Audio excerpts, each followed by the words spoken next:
Hey guys, welcome to BTech. I'm Basil and this is a very quick setup video on an iPhone 7. We have the rose gold 128GB version.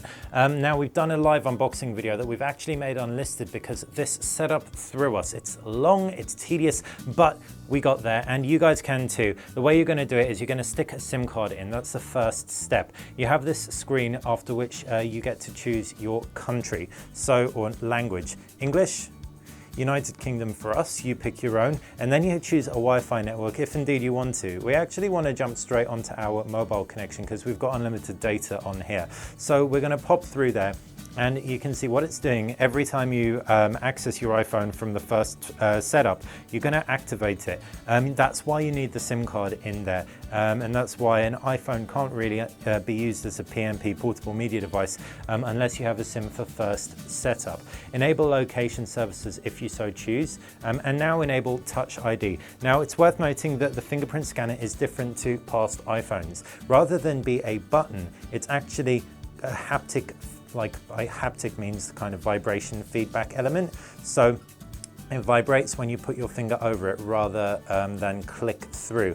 It takes some getting used to. Anyone coming from an old iPhone will really miss a physical click, which I'd often do just to kind of pass the time. I know that sounds sad, but there's a very habitual element to physical clicking, and it's saying touch lightly, like it's actually telling me to touch it differently to how I would have a past iPhone, which is really weird. So set passcode, so you can set your passcode to whatever you want. You've also got passcode options. So the standard one is a 6-digit one. I personally prefer a 4-digit one just because it means less pin entering, so I'm just going to set mine to 4 zeros for the time being and enter that again to reiterate the exact same code, and then that should run through. Right, so I can restore old stuff from an old iPhone. This means that I can get all my applications on here.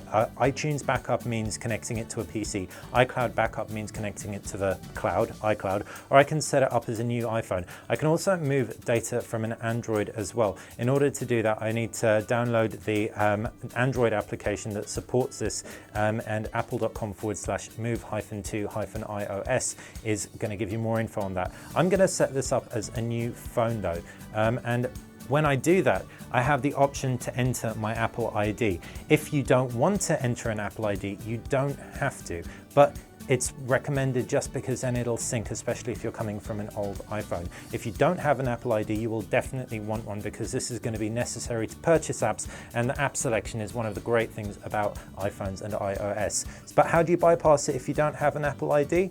You press don't have or an Apple ID or I forgot it. Then you can set an Apple ID up or set it up later in the settings. Just to reiterate, an Apple ID is required for iTunes, buying films, movies, games, etc. You also access your photos, messages, and FaceTime contacts as well through the Apple ID too. But I'm going to set it up later in the settings. Don't use an Apple ID and run through the terms and conditions. And then I set up Siri. What Siri? Siri's Apple's voice assistant. I can turn on Siri later, but I'm actually going to set up Siri now. And you can see exactly what it says. Hey Siri. And then it'll recognize that I've said that. Then it wants me to say it again. Hey Siri. And then one more time. Hey Siri. So each of those three had slightly different intonations. Now it wants me to say something a little bit longer to figure out how it'll respond to my voice more accurately. Hey Siri, how's the weather today? There you go, didn't quite get it. Hey Siri, how's the weather today? Got that? Hey Siri, it's me. And Siri's ready. For anyone who hasn't used Siri before or is coming from an Android and has used Google Now, it's a very similar offering. I personally prefer Google Now because it seems to get my voice more accurately. But one thing that Siri is better at is from the phone being off, saying, hey Siri, just fires it up. Whereas, as it may be doing now? No, it didn't. But if this was powered through and had finished the setup process, it would have actually fired up Siri when I said that, which can be annoying at times, but for the most part, it's very useful. So continue diagnostics. I'm happy to help Apple out and share with app developers. meet the new home button. Right, so now there's an element, make your home button experience more personal. This threw me on first setup. So I can press get started, and it's so simple. Press the home button, and then I can see the click is slightly different across these three. It's almost imperceptible, but I opt for number 3 because it feels like more of a click.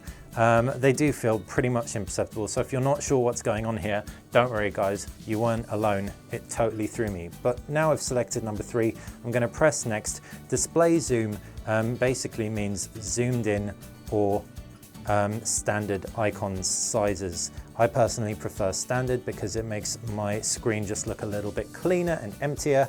And then I press next, and finally, we've set up our iPhone. Do you see what I mean? That's a really long process. That took around 5 minutes 50. It might not seem long for people who have only used iPhones, but Androids can be set up in a flash usually. Quickly running you through the UI, you've got home screens. You've also got to the left-hand side of your home screen a quick load of news and other information that is useful. You can customize this at the bottom of the menu by pressing the edit button, and this will let you throw specific applications like shortcuts to Evernote, shortcuts to Chrome in there once you have those apps installed. That screen is also available by pulling down and swiping to the left as well. What you can also see is a notification screen and the screen that we pulled up accidentally before, the quick toggle screen with a media screen to the right hand side. So they're very heavily moving towards panes of screens, and that is the iPhone 7 with iOS 10 inside. A quick setup and run through the UI. Hopefully you enjoyed this video and found it useful. If you did, click that thumbs up button. If you like BTech, do you know what to do? Subscribe to the channel. It's how you're going to stay on top of everything that we do. Thanks for watching.